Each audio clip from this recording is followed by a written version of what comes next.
दोस्तों नमस्ते। दोस्तों, एक स्टूडेंट को किसके चक्कर में पढ़ना चाहिए और किसके चक्कर में नहीं पढ़ना चाहिए, ये बहुत ही महत्वपूर्ण क्वेश्चन है। खासकर से एक स्टूडेंट को तो लड़के या लड़की के चक्कर में तो पढ़ना ही नहीं चाहिए। यानी कि कहने का मतलब ये है कि इस समय ऐसी स्थिति आ गई है कि जब भी फ़ोन आता है तुरंत उसे फ़ोन उठा लेते हैं। हेलो, और क्या बात है, क्या कर खाना खाई कि नहीं खाना खाई, कैसे हैं, और बताओ क्या बात है। और मतलब उनको और क्वेश्चन मिलता ही नहीं, खाली और बताओ क्या हाल है। यार एक स्टूडेंट हो, कब तक तुम नौटंकी करते रहोगे। इसकी भी एक सीमा रही है।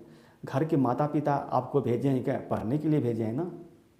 जिस दिन अगर आप असफल हो जाएंगे उस दिन आपके माता पिता को कितनी आहत होगी, कितनी चोट लगेगी।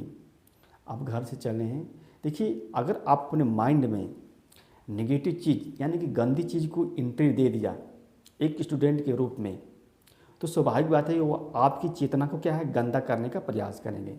जब वो आपकी चेतना को गंदा करेंगे तो आप क्या है, डिस्टर्ब हो जाएंगे, डाइवर्ट हो जाएंगे। आप क्या है, बहाना करना स्टार्ट कर देंगे। कहेंगे कि आप कंप्लेन करना स्टार्ट कर देंगे, अरे यार पढ़ने का मन नहीं कर रहा है, दिमाग क्या कंसंट्रेशन नहीं बन रहा है, यार उलझन हो रही है। यार एंट्री तो तुमने दिया अपने माइंड में, फिर आपको डिस्टर्ब करे तो फिर क्यों आप कंप्लेन कर रहे हो।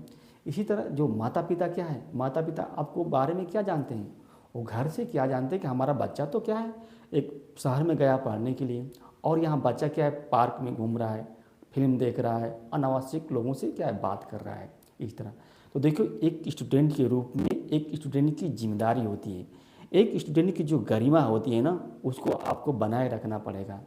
अगर आप इस गरिमा को नहीं बनाएंगे ना तो फिर सफलता से आप दूर जाएंगे। निश्चित रूप से आपको क्या असफलता लगी, और असफलता से क्या है, जो पेरेंट्स होते हैं ना उनकी जो उम्र होती है वो घट जाती है, उनकी जीवन प्रत्याशा घट जाती है, और सफलता से पेरेंट्स की जीवन प्रत्याशा बढ़ जाती है, वो ज़्यादा दिन तक जीते हैं, कितनी खुशी होती है।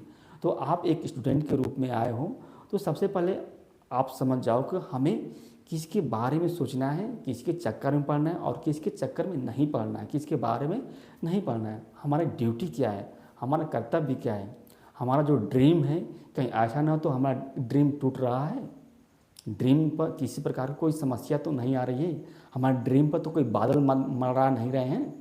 इसलिए अपने ड्रीम के लिए जियो। जब तक आप अपने ड्रीम के लिए नहीं जियोगे ना तो समस्या। आप दूसरों के लिए मत जियो, सिर्फ ओनली वन क्या है, आपका पढ़ाई से मतलब ही रखना है। और देखिए, जैसे मान लीजिए अगर दो रास्ते हैं, एक रास्ता आपका गंदा है और दूसरा रास्ता क्या स्वच्छ है। तो अगर आप गंदे रास्ते पर जाएंगे तो आपके पैर में क्या गंदा लगेगा कि नहीं लगेगा। वहीं स्वच्छ रास्ते पर जाएंगे तो आपके पैर में किसी प्रकार की समस्या नहीं होगी, इससे आपकी उलझन नहीं होगी। तो आप हमेशा अपने माइंड में ऐसे लोगों को एंट्री दीजिए जो आपके क्या है, सफलता में योगदान दें, जो आपके जीवन में क्या उत्साह भर दें, जो आपके लाइफ को क्या है प्रमोट करें। नेगेटिव जो आइडिया होती है उसको घुसने दें। देखिए आपके बिना इस माइंड में ना किसी की एंट्री हो ही नहीं सकती है। जब तक आप एंट्री नहीं देंगे तो कोई घुस नहीं सकता है। इसलिए अगर आप कुछ बनना है तो सबसे पहले अपने माइंड का जो एंगल है, जैसे ड्राइविंग तो है ना, जो उसका एंगल है वो अपने हाथ में रखो। उसका रिमोट कहते हैं, अपने माइंड का रिमोट अपने हाथ में रखो। अगर दूसरों को दे दोगे अपने माइंड का रिमोट तो सब वो अपने ढंग से क्या अपने माइंड को क्या है चलाएगा। जब वो अपने ढंग से आपके माइंड को चलाएगा तो क्या आप डिस्टर्ब तो रहेंगे।